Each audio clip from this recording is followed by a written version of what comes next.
السلام عليكم ورحمة الله وبركاته.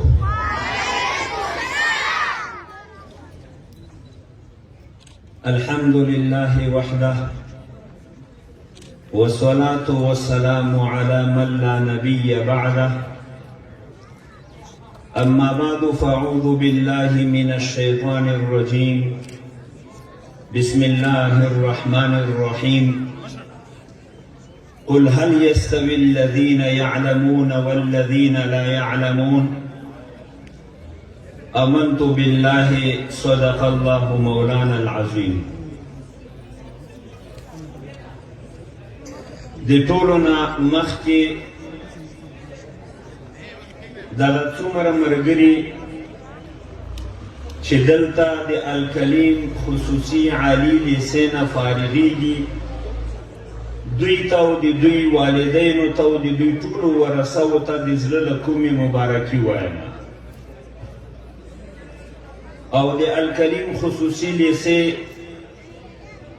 محترم مؤسس شیخ صاحب محمد یعقوب او د ادارې ټولو اساتذو او د دې بنسټ ټولو معاونینو ته هم دا د پرتمین مجلس په ویاړ او د دې خوشحالۍ دوی ته مبارکي عرض کوم. الله جل جلاله دې مزید توفیق ورکړي.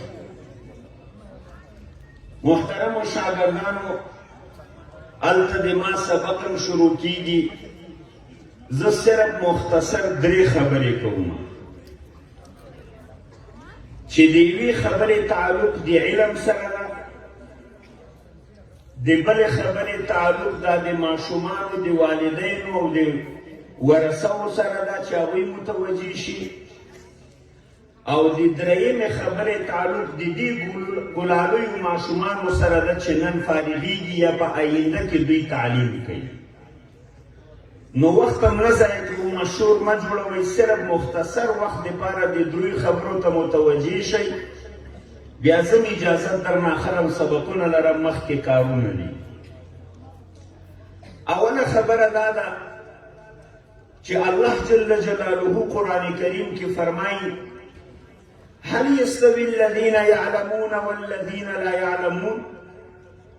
آیا هغه کسان چې علم لري دوی سره برابر دي هغه کسان چې علم نه لري؟ نو خود به خود نتیجه دا ده، ځکه دا آیت لپاره د ثبوت د علم راوړل شوی دی چې نه دي برابر. نو مطلب علم دومره یو قیمتي شی ده، یو قیمتي عمل ده چې دې سره هغه کسان چې چاته الله تعالی علم نه وي ورکړی هغه ورسره برابر نه دي.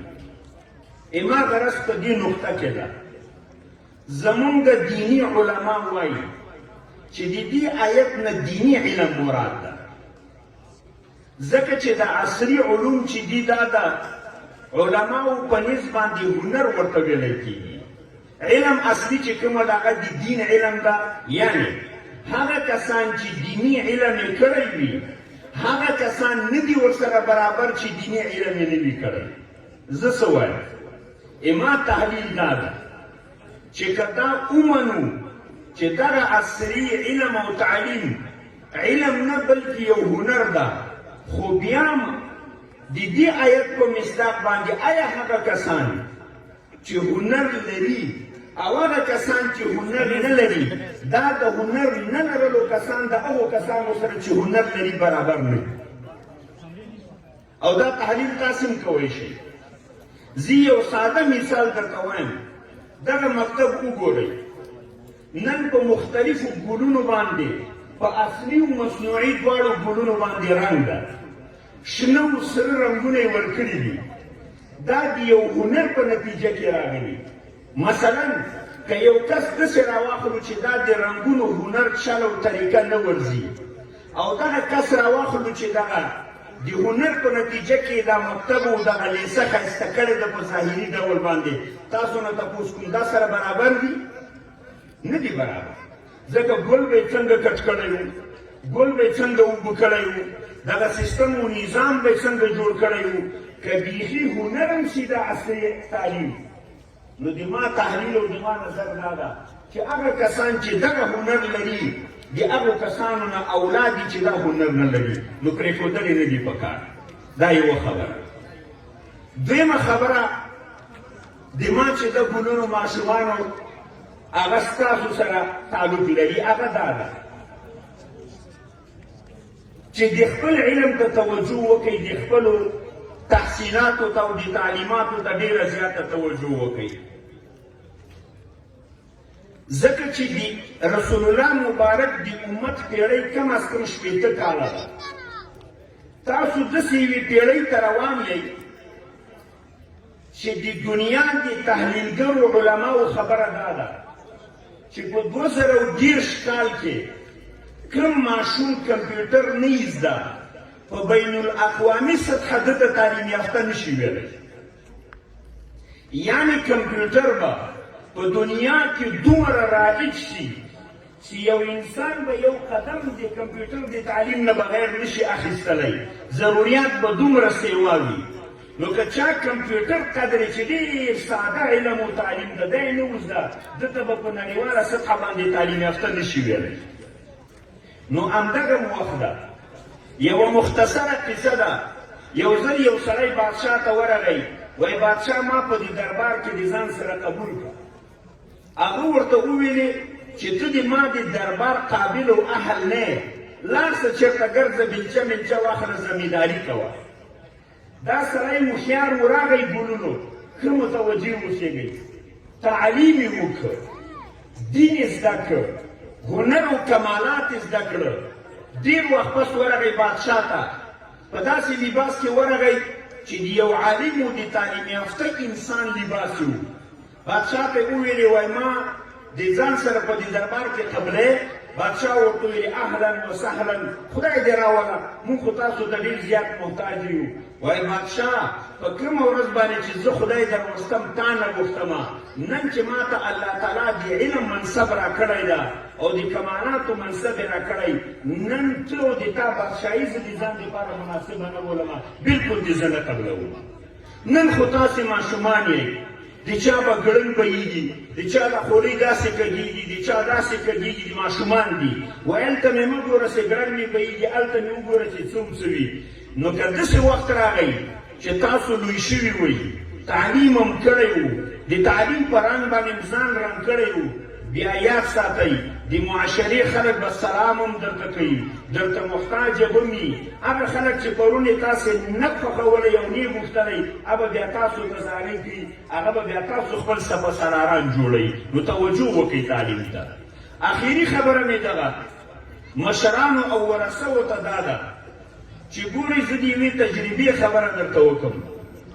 تاسو چې ماشومان دغه مکتب ته رالېږئ یا یوې بلې اسلامي ادارې ته یا عصري ادارې ته یې لېږئ، بېرته د هغه استادانو د ادارې سره تعلق ساتئ، پوښتنه یې کوئ. ځکه د ما 10 کاله تجربه ده چې ما منیجمنټ کړی ده د مدرسې. ما ته معلومه وه چې د کوم ماشوم پلار به د مونږ سره تعلق ساته، هغه به یو قسم ورنګ به یې راوړ، مونږ به ورته متوجه وو، برکت به مو په دې راتګ کې، الله تعالی به د رحمت معامله م ورسره کوله. چې نه به وو متوجه، هغه ماشوم به هم شال پاړو، ذهن به هم کمزوری و او برکت به هم و.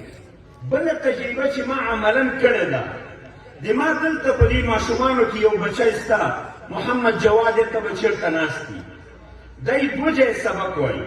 یو دلته راځي الکریم خصوصي لیسې ته، یو په جومات کې د قاري صاحب مبارک سره نوراني قاعده وایي.